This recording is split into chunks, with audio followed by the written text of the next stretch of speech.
Well, Secretary Pena, and to all of our friends, let me just say thank you. If you want a humbling experience, try to be introduced by one of your idols growing up as a child, and by the person who you consider to be the one who laid out the vision for prosperity that we all enjoy today. So for me, this is an honor and a privilege, Mr. Secretary, to stand side by side with you, someone who has laid out that vision, but also the values by which the city should progress.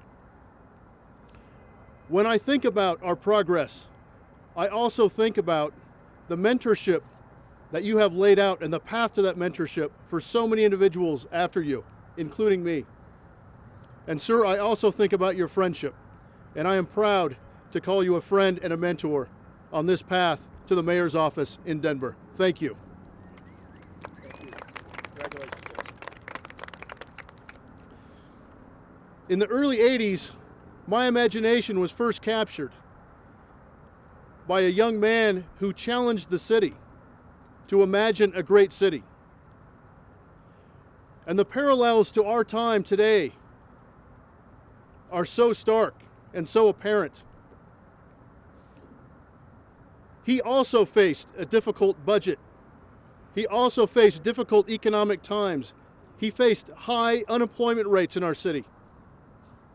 And now, in addition to that, we're facing high foreclosures in the city of Denver. And as the rest of the country is coming out of this recession and improving, Denver is at a little bit of a lag, and we have a lot of work yet to do. But that imagination that was captured in the early 80s is the same kind of vision and imagination that we need to put to work today, to put Denverites back to work, to get this economy back on track, to put people back in homes, and to make sure that every neighborhood throughout Denver, without exception, shares in the prosperity that will be the new Denver.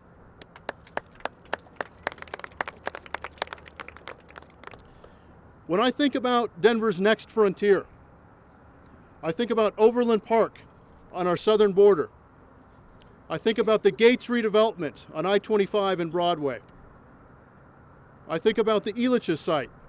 I think about River North, all along the river, where we have the opportunity to increase parkland, the opportunity to create transit-oriented development.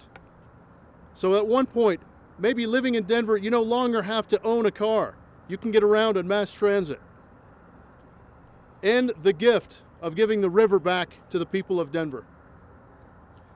It was this river, and on the banks of the river, where our city was founded, with American Indians and miners growing up together to build the city.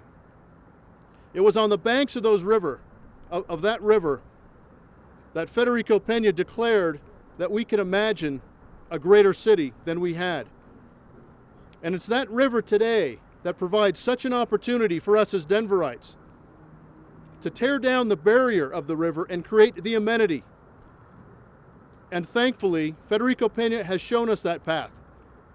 The Central Platte Valley, where he stood, was once a dump, is now some of the most prized real estate in our entire city. And that kind of prosperity can exist in several neighborhoods along the river. And so here we are. We're back in Sun Valley, and we're here intentionally. Last time we were here to talk about our economic plan. Today we're here to talk more specifically about the South Platte as amenity. And I look forward to partnering with the Denver Housing Authority to create new housing stock for low-income families. I look forward to partnering with RTD to create transit-oriented development along the river. I look forward to partnering with the Greenway Foundation to expand parkland and to open up this river. Because if a city like San Antonio can open up their river and add $50 million to their economy every single year, well, the city of Denver can do that too.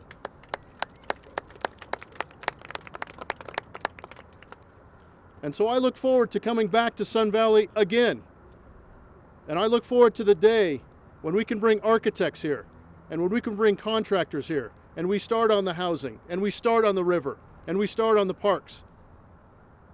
I want to make sure that we send the signal today that if we show that we can create prosperity in the poorest neighborhood in Denver, that prosperity can be in every single neighborhood in Denver.